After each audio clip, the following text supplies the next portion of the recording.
So, what kind of art do you make? So I currently make art about my cultural hybridity, so being a Māori and being a showman, as well as art that is about like sex and the body and the flesh and all that sort of stuff. Those are the main two themes that I focus on. I also like other stuff like I don't know, like the small moments in life and all that sort of stuff, but those two are the main things I focus on. Yeah, okay. And what about the form? What kind of form does your work usually take? Painting definitely, and I'm moving into video art as well, and I would like to Cool. include stuff like photography, since I'm not like a great photographer, but I think that's like another really impactful medium and all that sort of stuff. And maybe like I'm trying to like learn how to do um like what's the word I'm thinking of? Like touchy material. Touchy material, Right. like oh, I know the word you're trying to think of. Like Like that. So it, my like I want to try to learn embroidering, and my mum taught me how to crochet, so stuff like that as well I'm trying to move into. yeah. Oh, cool. So, you said showman before. Yeah. Can you go into that? Can you talk about what you Yes. mean by showman? Yes. So I am what you call half a show kid, I guess. But showman is the best way I can explain it, especially for people that don't come from a small town or don't visit small towns, is think of like the Eka in Brisbane or a capital show. Um, in those shows, there are people that work rides, they work canteens, joints, like games and that sort of stuff. So that's called Sideshow Alley. Not necessarily the food, but that's also a part of it. So that's what a showman does. So they're the people that like you pay to play a game basically or pay to ride one of their rides. So that's a showman. Right. And what makes me half a showman is that I'm a showman by blood, but I don't particularly want to be in the business. But like my brother and sister are full because they're in the business and they are showman by blood. So yeah. Right. Okay. Hmm. Do you feel like art plays into that role, kind of like being a showman? And I guess I'll just unpack that a little bit because, like, as artists, we're kind of like separate people, and we take our artworks to certain places, and we're like, "This is our art." And I'm not sure if I'm misinterpreting, but showman's kind of like that. They're like, "This is the game. We're going to take it around places, and people can engage with that." Yeah, I think so. Yeah, I think that's really it too. And in itself, like it is its own culture as well. And in itself, there's its own art. So, for example, my brother has Elmos. Elmos are pretty much the same as clowns, where you put the ball in the mouth and it comes down into a number. So my brother has Elmos, and my dad made them from scratch. So it's this complicated process of Wow. fiberglassing and mechanics and everything. And so the only ones of existence are the ones that my father has made. So that in itself, I think, is an art form because like you're creating these meticulous things and therefore we're putting it out there for people to like play and have an experience with. So I do think it is an art form in itself, but I'll probably get like shit for that because it's more of a culture and showmen are pretty, I don't know, rowdy and stuff like that. So how do you feel that this multicultural, this like half Maori, half showman, how do you feel like that's influenced your art? So one of the ways I would describe myself is as a third culture kid. Hmm. Technically, they're like kids. It's mainly of like the most common form of a third culture kid is a child of an army family who jump around a lot. But I would call this also a third culture thing because, like, I am so disconnected from my mother's side because she has moved here to Australia, and I'm so disconnected from my father's side through environment, through age, and just through experiences, I guess. So I feel very isolated from both sides. And Right. yeah, I'm trying to like through my art, I'm trying to make art about it, but also for me personally, I want to connect with my family on either sides and with these things that make up me. Right. And you mentioned the body before. Do you feel like there's a connection there? Because like you're saying me as in like your body is like culture's like the thing, right? Yeah. Yeah. Definitely. Like, I think I see the body more as in like the way I've grown up, the way I've been taught to understand the body and sex and relationships and everything. And so I do think that does take a part into the body that I explore, but more so probably in those like the cultural sense, it's more about like my essence, my spirit, and all that sort of stuff. But in sense of my body, it's like my physical appearance too. Like, I know, except like I have straightened my hair recently, but like I have crazy hair, and generally you see moldy women that have hair like that, and my necklace and all that sort of stuff. So yes, physically, but maybe in more of that sense, it's more spiritually and all that sort of stuff. Okay. So, but you do explore the body quite a bit in your work, like the Yes. physical body. Can you Yeah. go more into about that?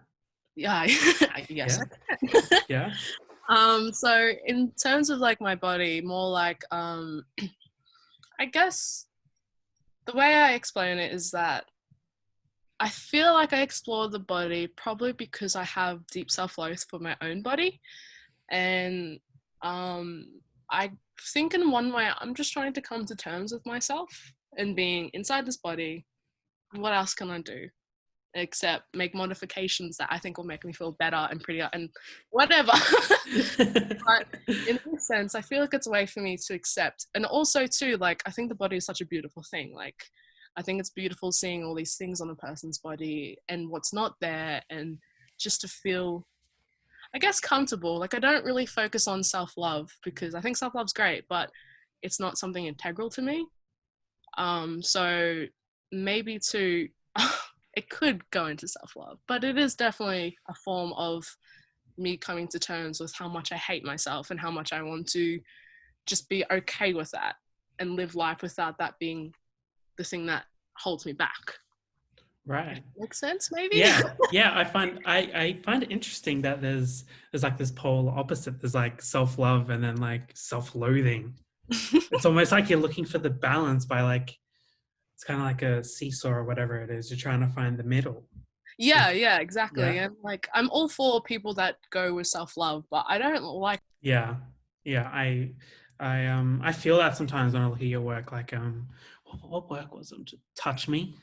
It's like I think it's like a photographic work with some text, and you're Yeah. like playing around with like I'm not sure if is it your are they your hands or are they someone else's hands? It's Nick's hands. It's someone Yeah. else's hands. Yeah. And so do you want to talk about that work? Do you um, recall much about that work? yeah. So with that one, it was really interesting. I had gone through like a first heartbreak sort of thing. So that was crap, and it makes me really angry that I didn't get to say what I wanted to say because screw the other person. But Yeah. that one was kind of my pessimistic view on relationships because it was a part of a bigger series where there was other photographs that show the different parts to a relationship. And the touch me one is also, it's not necessarily just about the physical touching of like caressing the face and the hands and even the sexual parts. It's also about like the physical touch. So I hope that comes across as combining both, even though it shows the physical. Yeah. Yeah. It feels like when I look at that photo, I always feel like it feels so physical because it's just like the way the hands are like interacting with your face, you Yeah, know? and how it's not a gentle touch, it's really rough. Yeah, yeah, it feels very physical. But I guess to look at another work. Sorry if I screw up the pronunciation of this. Kowai Ooh, Kowai. Kowai. I don't know if I pronounce it right. So in that one, you kind of explore more of like the third culture kid thing, right? Yeah. Um, do you want to talk more about that work? Yeah, so with this one, so a bit of context, I guess. Last year, my uncle had passed away, and so we went to New Zealand for his funeral, and it was really amazing because I've never experienced a funeral like this because like you spend time with the body. There's always one person with the body. You wash your hands after you interact with like even the room, even if you don't touch the body, you wash your hands, you eat away from the house, and a lot of people show up and just express their like grievances, but we also talk about funny stories and everything. So while I was in New Zealand experiencing that, I felt really, really, really disconnected. Like I felt like I shouldn't belong there, so I felt uncomfortable. And that made me think about home as well, like here in Australia, where I don't feel like I'm a part of this wider culture or even the culture of Australia itself. So with this work, it explains how I feel so disconnected. I feel so alienated, and I feel so maybe like, I don't know, like I'm just not trying hard enough to connect with what makes up me. Like I feel like a black sheep even more now because of it. So that's what that one's about. The term Kowaio literally means who am I? And I've never really Wow. considering who I am because I think that's not really important to me. Mm. But after that experience, it's like, well, this is important to me because this is me. And as artists, I do feel like we always put ourselves into our work, even just like a little bit, even just personally. So in that way, I'm trying to put myself into it and be okay with these things and accept these things, as well as educating myself with these things, but also taking a point where other people can understand me. And if they don't, hopefully they can put themselves into like the understanding. Yeah. Yeah, I feel that. But to go back, you said acceptance before, and probably one of my favorite works of yours. I don't think I have the name of it here, but it's the one with your where you're like interviewing your mum, Oh yeah, yeah, and yeah. she's like crocheting. Yeah, yeah, yeah. Yeah. What's that work called? So that one is called I Hope to Arrive to My End as Satisfyingly as My Mother Has. Wow. Do you want to talk? Do you want to talk about that work? Yeah. Is that okay? That one's that yeah, that's okay. So with this work, I interviewed my mother as she was crocheting. So crocheting is one of her creative outlets at the moment. And so we were in her room and we were talking about things, and I asked mum all these questions pretty much about her life. And so it's like we talked about how like when mum turned 18, she came to Australia with a friend because she wanted to travel Australia and then travel the world, but she didn't get past Australia. And then how she came in contact with the showman culture, and then how she stayed in that culture, met my father, had kids. They had the big ups and their big downs, and then what it's like having kids like us, and then what it's like after, like once your kids grow up, you're more independent. And yeah, that's like the gist of it. It's mainly about her life and crocheting. But I feel like there's a deep sense of acceptance in that work. Like your mother's accepted everything. She's just taken it as it's come. Would you Yeah. agree with that? Yeah, I think so. Like my mom's gone through a lot, and I'm definitely like a little carbon copy of her because of all the stuff that's happened with her and my dad's relationship. That like I'm definitely her daughter, more her daughter than I am my father's daughter, and it's really interesting to hear it from her point of view because like slowly through as I've been growing up, I've been finding out these little things I've never had before, and sometimes they really hurt to know. But I feel like there's nothing that I can do except understand the change that my father and mother have went through and accept them as they are. Because like they've gone through such crazy, crazy lives. Like I don't really think many people can understand how crazy their lives are. And that's okay. That's fine. But for me as the daughter, like to to hear these things and to understand these things, it's a lot to take on. It's a lot. But it does inform me, and then it informs my work. Let's talk about um, like what made you want to start making art? Like was it part like you're just with your family and like I'm gonna start painting? Like what happened? Like why'd you go? I want to be an artist. So my mum's always been really creative, and like it used to just be my mum and I. for a while. And so she used to do a lot of art, and then I really liked it. Wasn't any good at it. I'd always just copy stuff.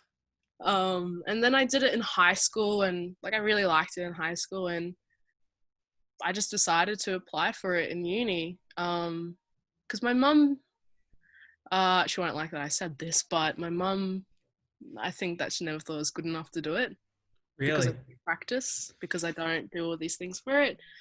And I can understand where she's coming from, because I can be quite lazy, but I don't know, it just kind of like clicked. I was like, yeah, no, I want to be an artist. Like I want to make these things. And coming to uni was a really good thing, because even though I had my negative thoughts about uni, I've become a lot more conceptual, but also more open Mm. and more understanding that art can be so many things for people and can inform so many perspectives and ideas. And it's really cool to be a part of that, to be a part of this wider community where we just make art because we have these feelings and we have these thoughts and these perspectives, and here we all are just doing it. Yeah, sharing it with each other, sharing Exactly. sharing our thoughts. And so what, like, is there a key reason why art though?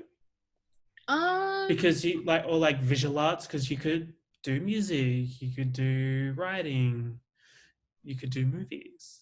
Like, what um, about visual art does it for you? I don't know. I think it's just like the ability to create something that's really beautiful, I guess. Because like in saying that, like I used to play music, so I could have been a musician, but I gave up on that. And then in saying that, my mum wanted me to do writing because like, I do have the knack for it, but I'm not that interested in it. Like I don't know what it is about art, but like it's something that I think about all the time. Like I'm always thinking about what can I make? What can I make? What can I do? What about this? What about that? Like I feel like too, art is one of the things that has educated me the most. Like I've come to understand all these things because I've decided to make art and because I really love it. Like I love painting and all this other stuff. I don't know. I feel like it's just helped me have a new perspective on things, which is always really nice. Yeah, for sure. Like I find whenever I go into an exhibition, like I'm always learning from that person's experience of their life. They're communicating their life experience to me, and I'm like, oh wow, of course. And like, there's always, you're always learning things with art. Hey, Exactly it. yeah, yeah, and yeah, I find it so like I can't not look at art too. So That's it. yeah, so um, how do you feel the Brisbane art scene's receptive to emerging visual artists? I think they're pretty open, to be honest. Like, um, sorry, just had to burp. um, I feel like the Brisbane art scene is pretty open, and if I'm honest, it's not as cutthroat as I thought it would be, because that was one of the things. Like, art is like a really hard market to break into. So I think that the Brisbane art scene is really open, and like I really appreciate that. Like I was involved in the Metro Arts Festival for Airspace, and that was like really cool to be in this space with other artists that I don't necessarily know, but now I do because we did something together. And yeah, no, I really like that. Like it's nice to feel open, accepted, and even pushed to make new things, to put things into new galleries, to especially make new connections, which is to me the most important part, is to make connections. Yeah, for sure. I'm totally with you on that one. You were part of that airspace as part of postdatum, right? Yeah. So how did that come about? Do you know anything about that? So in our group, the president told us about how like this was going on, and then she said like if you want to be a part of it, put some work in. And then we just got to a nice enough number where all of us that put work in got accepted. Nice. And so yeah, like I wasn't going to, because I was away for work down in New South Wales, and then one of my friends pushed me into doing it, and he was in it as well. And yeah, so that was really cool to be a part of like a Brisbane thing. Yeah, because so many other, like Box Copy was in that, The Walls was in that, Wreckers was in that, Outer Space was in that, like Yeah. all these like juggernauts of Brisbane were Yeah. there. And then there's like Post Datum right there, and your work's in there too. It was yeah, weird. And it was weird to see people interact. That was Yeah. so strange because I wanted just to hang around and watch people interact. But I was like, no, no, no, give them the space and their intimacy. But it was really interesting to see the wider community as well as the artists involved to interact. I like that. Yeah. Did it inspire you to get more involved? Definitely. And Yeah. I feel like you gotta as well. Like I feel like you gotta get more involved because like everyone helps everyone out in some kind of way. And you get Yeah. put into these things and it's really nice. It's really nice. Like it's really open and I like that. Yeah. Yeah. I really like going to things and seeing people that I've met maybe once and being able to go like, hey. They're like, hey. You know, you like, as the more you go, the more you like recognize the same people. Yeah, and build that rapport as well. Yeah, for sure. Are there any artists in particular that you feel like have influenced your art practice? Um, yeah, I mean, I feel like there's lots. I've never really come across an artist that I don't like. More so if I don't, it's more so that I don't understand, and that just comes down for me to like research their work. Um, Mm-hmm. but I do one of the artists that actually have really influenced me is John Baldessari Cool. because of his cremation project. Right. Because that to me is like it's like a way for me, like it's shown me how it's okay to take like a left turn with your art.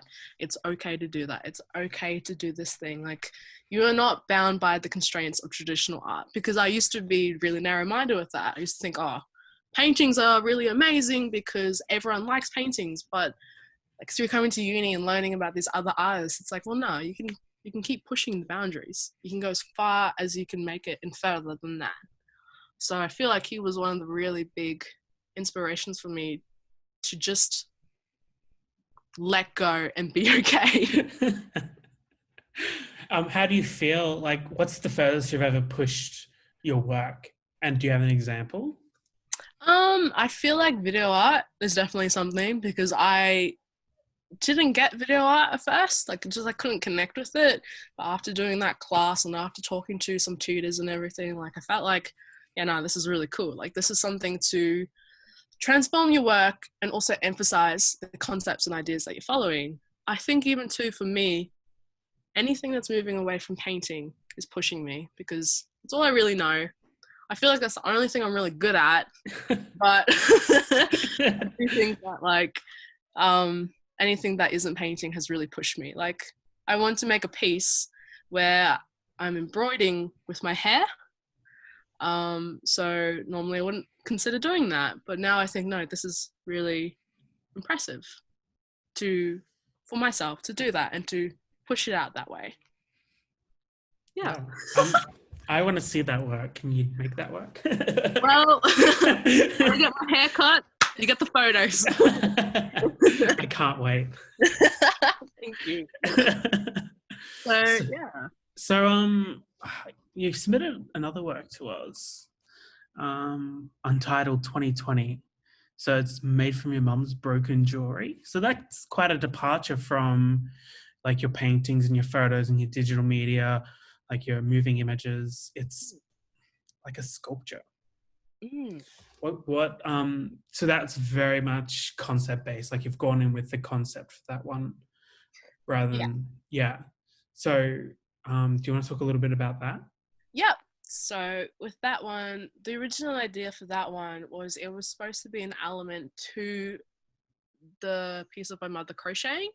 Right. So if I had the time for airspace, I wanted to go all out with combining mum's broken jewelry with the video and the mats. But time got away and I was away for work. But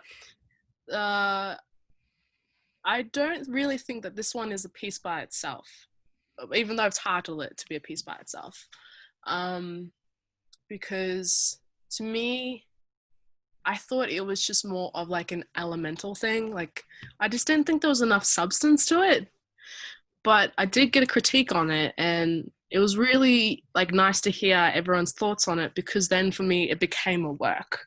Mm. So yeah, so the idea too, sorry, is that my mum was actually doing the same thing with her old jewelry, because she is a hoarder. She's such a hoarder. She has so many necklaces and bracelets. Um, and so she was doing that. So then I wanted to do that as well, because I don't know, I feel like that speaks to our connection really.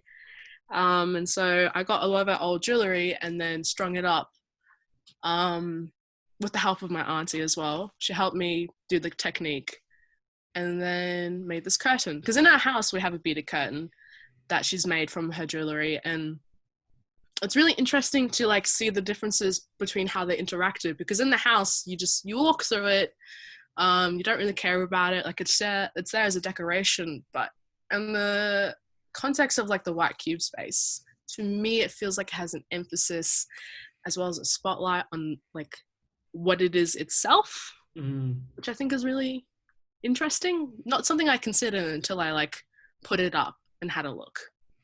So yeah, Yeah, so the white cube is really interesting in that way that it emphasizes that art objectness of everything you put in it. that's it. That's it. And I think Yeah. that it's a nice way to like take a look at something in a different way than what it is normally used as or seen as, or yeah. Yeah, because now that you mentioned that curtain thing, like I could totally see that in a doorway. That works. It is in our doorway and we're all kind of annoyed with it, but that's okay. Okay, so um yeah, so I guess as we're recording this, I guess, and talking about it now, COVID is a thing. Mm. How do you feel like that's affected your art practice? And do you feel like any like reflections upon what COVID, like the restrictions that's been imposed due to COVID? Um, it has been hard. I think everyone is struggling in some kind of way. I think in one sense I'm quite lucky that I don't have to fully rely on uni, like the space is there to make work. For me, the hardest part is separating my home life from my work life, because like at uni I'd spend all day there and I'm good. Whereas here, my bed is just there and I just have the urge just to lay in bed and do nothing. And like it's not a nice feeling where you always think about making work, but you just can't get out of bed. So Yeah. that has definitely played into it. Also too, like there's many more distractions here. And I feel like I have to rely on people a bit more than I normally would, because we live in the timeline where I don't have my license and I have to rely on everyone Right. to get me to places, which I'm sure Darcy in the timeline where she has her license is prospering very well. I am, but it is a struggle, and I find too, because I'm so isolated since I'm back in my parents' house, I find it really hard to talk about art. Like I find that I don't get that that like stimulation to talk about art, because siblings don't care, my dad doesn't care, my mum doesn't understand, and that's okay that she doesn't understand, but I know that she's tired and busy from work. So in that sense I don't really have anyone to talk about art with. But I feel like that's just like, I feel like with everything that's going on, I feel like it's okay. Like you deal with it how you can deal with it, and it is what it is, really. So yeah, I do feel like that I'm in a better spot than other people, and I really am thankful for that, because I know some friends that are really struggling because their practice is revolving around the workshop, and I feel really bad for them. So Yeah. yeah, it's a hard one, really. In a roundabout positive way. I'm not sure if that's the right way to say it. Like it kind of is gearing everyone up to Yeah. like practicing in the real world. I think you're right in that. It feels more realistic at the moment because it is more self-driven, Yeah. because you don't have everything at your fingertips, basically. Doesn't mean to say like I don't appreciate all the help I can get, but it does feel more realistic. And I feel more disconnected from uni in this way, where I don't really care about what I was thinking for doing for uni. I might as well make what I want to make, because this is as real as it gets until I graduate. Yeah, for sure. So you're graduating this year. That means you have a graduation coming up this year. Are you graduating this year? I hope so. If all goes well, I hope so. Yeah. But yeah, I don't really know how that's going to go either. Like, the hope is that next semester things are a bit better. But yeah. Well, they're starting to lift things now, so I don't see why not. No, unless a random outbreak occurs, like a second wave, and the possibility is there. So hopefully it doesn't, but if it does, it is what it is again.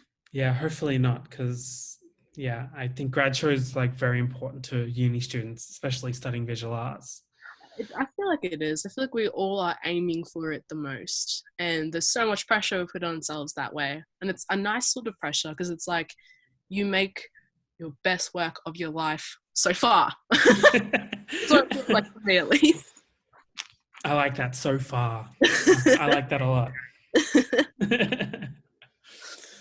Yeah, so I guess that's kind of it. I'm not sure I can ask you.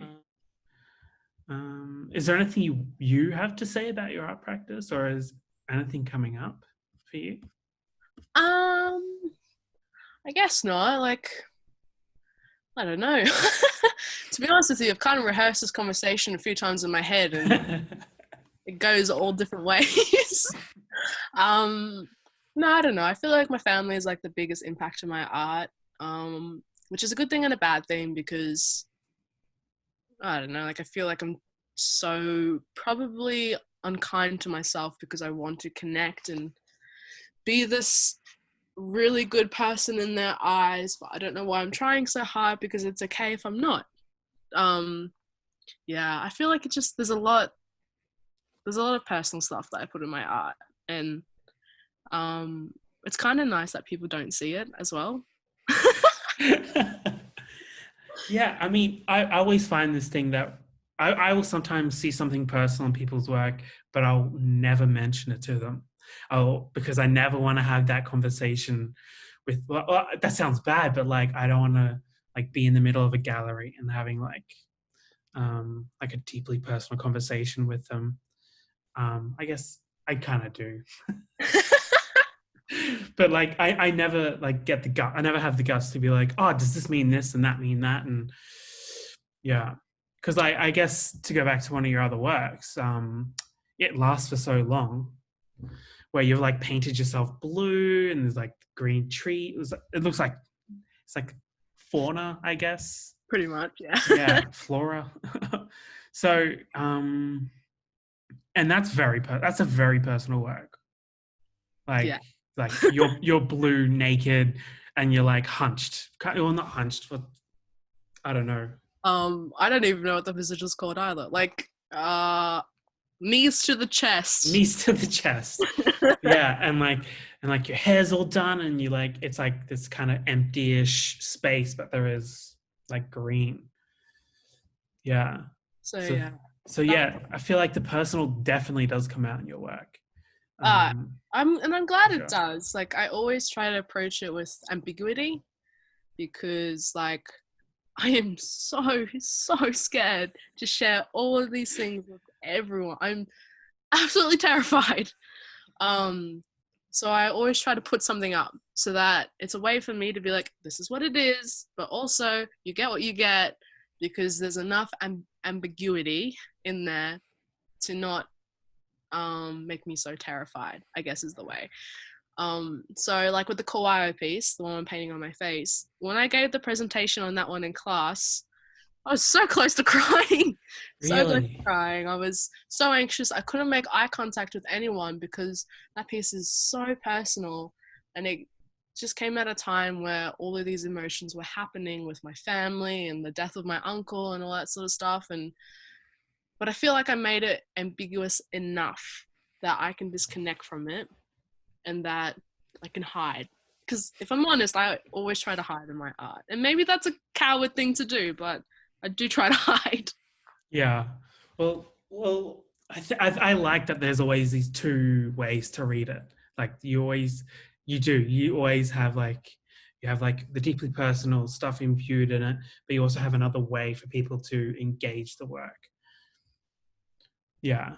Um, but I guess yeah, I think the thing I enjoy most about your work is um I don't know, I feel like connection. Like I feel like there's always like there's a connection there, and I'm like, wow, like when I look at your work, I feel like, oh, that's another human, and I'm a human, and it's kind of a beautiful moment, you know. It makes me so shy.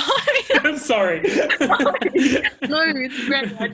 It's really nice that people can connect. Like I feel like I'm doing the right thing. I'm following the right paths. I'm doing the right thing, and I am super shy about all of this stuff. But it really is nice that you feel a connection to it, and you feel like the human, the human side to it.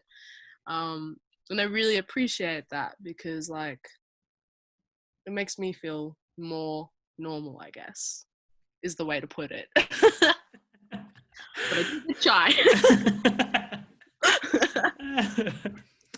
Okay, well, I think we should end it there. What do you reckon? Sounds good to me. All right, well, I'm going to stop the recording. All right. Should we say like thank you to people? Wait, well, let's cut that bit. Be like, thanks for hanging out with me and chatting about your work, Darcy. Thank you very much. I'm glad to be here. It was lots of fun. If people want to get in contact with you or discuss your work personally with you, I guess, do you want to share like Instagram or something with us? Yeah, so my Instagram is at DRACY _. Don't post much art there, but I'm always there. Or I don't know if you see me around Brisbane. Yeah. Girl with the crazy hair. That's me. We will see you a lot around Brisbane. Exactly. Yeah. So I'm pretty keen to talk and honestly make new connections. Awesome. I love that, connections. Yeah, well, I'm very excited that for the time when we can meet up again. And I'm very excited to see what kind of work you produce, not just this year, but ongoing. Definitely, and I'm so excited for next door as well. Yeah. It's pretty cool, to be honest. It's pretty cool. Well, thanks. Okay. Thanks, Darcy. Thank you so much. I mean, this was great. Thanks.